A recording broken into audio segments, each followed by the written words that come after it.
بسم اللہ الرحمن الرحیم۔ ایم ایس نیوز HD5 کی ناظرین السلام علیکم۔ امید ہے کہ آپ لوگ سب خیریت سے ہوں گے۔ آج کا جو ہمارا مین ٹاپک ہے وہ عمران خان کا اڈیالہ جیل سے سخت پیغام۔ عمران خان صاحب نے جو پیغام دیا ہے وہ بہت سخت ہے، اپنی پارٹی کے لوگوں کو ہدایت کی ہے، اور عمران خان کو بیرسٹر سیف نے جو غلط خبر دی ہے اس کی بھی آپ لوگوں کو تفصیلات بتائیں گے۔ ایم ایس نیوز کی ناظرین، آج عمران خان صاحب سے جمعرات اور منگل کے روز عمران خان کی فیملی کی 2 بہنوں سے ملاقات ہوئی، اور اس کے بعد جو عمران خان کے ایکس اکاؤنٹ پر پوسٹ ہوئی اور بیرسٹر سیف نے عمران خان کو جو غلط خبریں دی ہیں وہ بھی بتاتے ہیں وہ کون سی ہے۔ سب سے پہلے عمران خان نے کہا ہے کہ میں کسی قسم کی ڈیل نہیں کروں گا، پوری عمر جیل میں گزار سکتا ہوں۔ عمران خان صاحب نے کہا ہے یہاں گلبھوشن یادو کو سہولت مجھ سے زیادہ دی گئی، یہاں 100 پاکستان کے قاتل، ہزاروں پاکستانیوں قاتل کو سہولت مجھ سے بہتر دی گئی ہے، لیکن مجھے یہاں نہیں دی گئی۔ عمران خان صاحب نے کہا ہے جو فوجی رضوان قید ہے اس کو سہولت دی گئی ہے۔ فوجی رضوان کے بارے آپ انٹرنیٹ پر جائیں، اور جنرل باجوہ کے دور میں اس کو جاسوسی کے الزام میں پھانسی ہوئی ہے، اور یہ DGSPR کی آپ جا کر ایکس اکاؤنٹ یا DGSPR کی ویب سائٹ کھولیں، وہاں ریسرچ کریں کہ بریگیڈیئر رضوان کے بارے میں کیا لکھا ہو۔ اس کی میں تفصیلات آپ لوگوں کے ساتھ شیئر کروں گا، اور آپ لوگوں کو اس کو میں بتاؤں گا کہ اس پر DGSPR کی کیا بیان ہے۔ عمران خان صاحب نے کہا ہے کہ میں پوری عمر یہاں جیل میں گزار سکتا ہوں، لیکن میں کسی کے سامنے نہیں جھکوں گا۔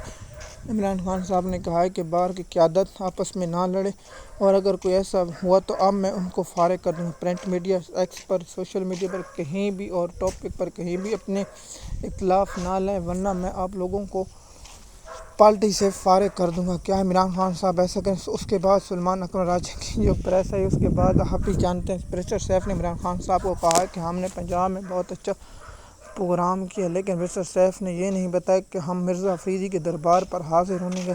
ہم سب نہ شاہ محمود قریشی، نہ ڈاکٹر یاسمین راشد، نہ عمر صفوت چیمہ، نہ اعجاز چودھری، نہ محمود الرشید کے ملنے کے لیے گئے، لیکن ہم حکم اسٹیبلشمنٹ گئے تو ہم بھاگتے بھاگتے پوری صوبائی اسمبلی کے لوگ مرزا افریدی کے دربار پر حاضر ہوئے، اور عمران خان صاحب کو اس کے بارے میں نہیں بتایا۔ عمران خان صاحب نے کہا ہے کہ سینٹ کے ٹکٹوں کا فیصلہ پارٹی کرے گی، اب کس کو ٹکٹ ملتا ہے یا نہیں یہ بات کہنا قبل وقت ہے۔ میں تو یہ کہتا ہوں کہ پاکستان کے جو تحریک انصاف کے عام لوگوں کو ٹکٹ دینے چاہیے۔ MNA نے کون سی قربانی دی ہے؟ مرزا افریدی کو اگر ٹکٹ ملا تو میں کہہ رہا ہوں یہ زیادتی ہوگی، اور میں تو پہلے بھی اس پر تنقید کروں گا، کیونکہ کیا عمران خان صاحب اس طرح تو انقلاب نہیں ہے کہ آپ اسٹیبلشمنٹ کے بندوں کو ٹکٹ دے کے کہیں کہ یہ انقلاب لیں گے۔ پہلے بھی آپ نے اسٹیبلشمنٹ کے بندوں کو، بیرسٹر سیف کو پارٹی سے نہیں نکال پائے۔ میں لکھ کر دیتا ہوں کہ بیرسٹر سیف سینیٹر بن گیا تو یہ اسٹیبلشمنٹ کا ہوگا، یہ PTI کا نہیں ہوگا، اور یہ عمران خان صاحب کی پیٹھ میں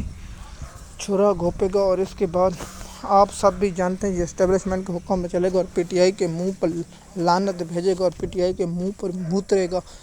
اس طرح مرزا افریدی آپ میری بات لکھ رہے ہیں، اسٹیبلشمنٹ بند ہے، اور عمران خان صاحب کا سب سے بڑا دشمن مرزا افریدی ثابت ہوگا۔ اس وقت ہم کہیں گے اس میں اتنا قصوروار عمران خان صاحب بھی ہوگا، اتنا قصوروار علیمہ خان بھی ہوگی، اتنا قصوروار PTI کی پوری قیادت ہوگی، کیونکہ پاکستان تحریک انصاف کا سوشل میڈیا، پاکستان کا عام لوگ اس پر آواز اٹھا رہا ہے۔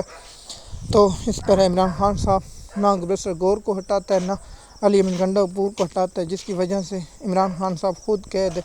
اس کی کیا حقیقت ہے آپ بھی جانتے ہیں، آپ کو معلوم ہوگا کہ ہم نے آپ کو انفارمیشن پہنچا دی اور پیغام عمران خان صاحب کا پہنچایا ہے کہ عمران خان صاحب نے کہا ہے کہ مجھ پر بہت سخت کر دی گئی، اور بشریٰ بی بی پر بھی سختی کر دی۔ عمران خان صاحب کا یہ بھی کہنا تھا کہ بشریٰ بی بی کا ایک ہفتے سے جو TV چینل ہے وہ بھی بند کر دیا۔ مزید معلومات کے لیے اب ہمارے YouTube چینل پر ہیں، تاکہ آپ کو انفارمیشن ملتی رہے۔ شکریہ۔